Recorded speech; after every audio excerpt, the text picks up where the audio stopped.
क्योंकि भगवान क्या करते हैं, अपने भक्तों को प्रोटेक्ट करते हैं, बचाते हैं। अगर कोई कष्ट पहुंचाता भी है तो भगवान क्या करते हैं, उससे बदला लेते हैं।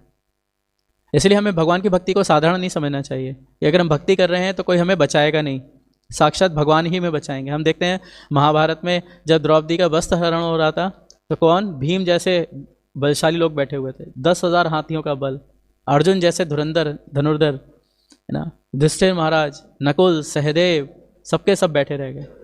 भीष्म पितामह जिनको इच्छा मृत्यु का वरदान प्राप्त है वो भी बैठे रह गए। कोई कुछ नहीं कर सकता था।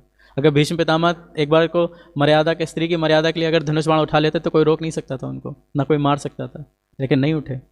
कौन आए, भगवान आए। जैसे ही द्रौपदी ने दोनों हाथ ऊपर करके कृष्ण को पुकारा, हा कृष्ण ऐसे करके कृष्ण को पुकारा, और कृष्ण साक्षात प्रकट हो गए। और प्रकट होकर के क्या किया, सभी के सामने देखते देखते वो दुशासन जो 10,000 हाथियों का बल लेकर के बैठा हुआ था, वो एक स्त्री के वस्त्र को नहीं खींच पाया। ये किया भगवान ने। यही कर सकते हैं। सुदामा जी पूरा जीवन क्या करते थे, भिक्षा मांगते थे, है ना। और भिक्षा मांगने के बाद क्या स्थिति थी कि उनके पास खाने को भी नहीं होता था, क्योंकि पहले ब्राह्मणों का ये रूल था 3 घरों में ही भिक्षा मांगेंगे, और 3 घर में जाके जो मिला तो मिल गया, नहीं मिला तो कोई बात नहीं। तो इनको कभी मिलता था, कभी नहीं मिलता था। और पत्नी आकर के बहुत बोलती थी, अरे क्या कर रहे हो तुम, तो बोलते तुम्हारे द्वारकाधीश ये हैं वो हैं, तुम्हारे बेस्ट फ्रेंड हैं, सब कुछ है, क्या कैसे द्वारकाधीश हैं तुम्हारे। होता है ना, कोई अगर पति का अच्छा फ्रेंड हो तो बोले जाओ लेकर आओ ना, थोड़ा उससे उधार ले लो, बाद में वापस कर देंगे, ऐसा बहुत बोलती थी। लेकिन सुदामा जी नहीं गए। जब देखा बिल्कुल अब स्थिति ऐसी हो गई, घर में एक भी दाना नहीं है खाने को, और पत्नी ने कहा अब तो बस मरने की नौबत है, अब तो चले जाओ। तो सुदामा जी गए, तब भी नहीं मांगा भगवान से, मांगा नहीं जा करके। ये नहीं कहा भगवान ये दीजिए, मुझे घर बार दीजिए, मुझे अन्न दे दीजिए, ये कुछ नहीं कहा जा करके। बस गए, कृष्ण से मिले, कृष्ण से मिलने की जो विरह थी उसमें रोए, और रो करके चुपचाप जो थोड़ा बहुत लेकर के गए थे वो भी भगवान ने छीना, वो भी दिया नहीं, क्योंकि बोले देने लायक है ही नहीं।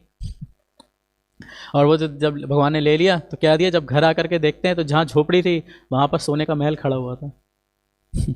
जो पत्नी फटे कपड़ों में थी, जिनके ऐसा लगता था कि कोई पूरा पहाड़ पे से उतर के आते हैं ना, पूरे काले काले हो जाते हैं, ऐसा स्किन था।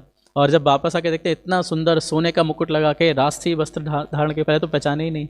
मेरी पत्नी बोले स्वामी आप, बोले आप मेरी पत्नी नहीं हो भैया, अभी तो मैं देखा फटे कपड़ों में थी, अभी एक महीने में कैसे बदल गया सबका सब, ऐसा कैसे हो सकता है। तो ये स्थिति कि भगवान क्या नहीं कर सकते। लेकिन सबसे इंपॉर्टेंट क्या है, जो भगवत गीता में भगवान कहते हैं 18.66 में, सर्वधर्मान् परित्यज्य मामेकं शरणं व्रज अहं त्वं सर्वपापेभ्यो मोक्षयिष्यामि मा शुचा। तो ये जो वचन है भगवान का, ये सत्य है। हमें ये नहीं सोचना चाहिए कि भगवान ने अगर कुछ बोला तो वो सत्य नहीं होगा, ये पत्थर की लकीर है,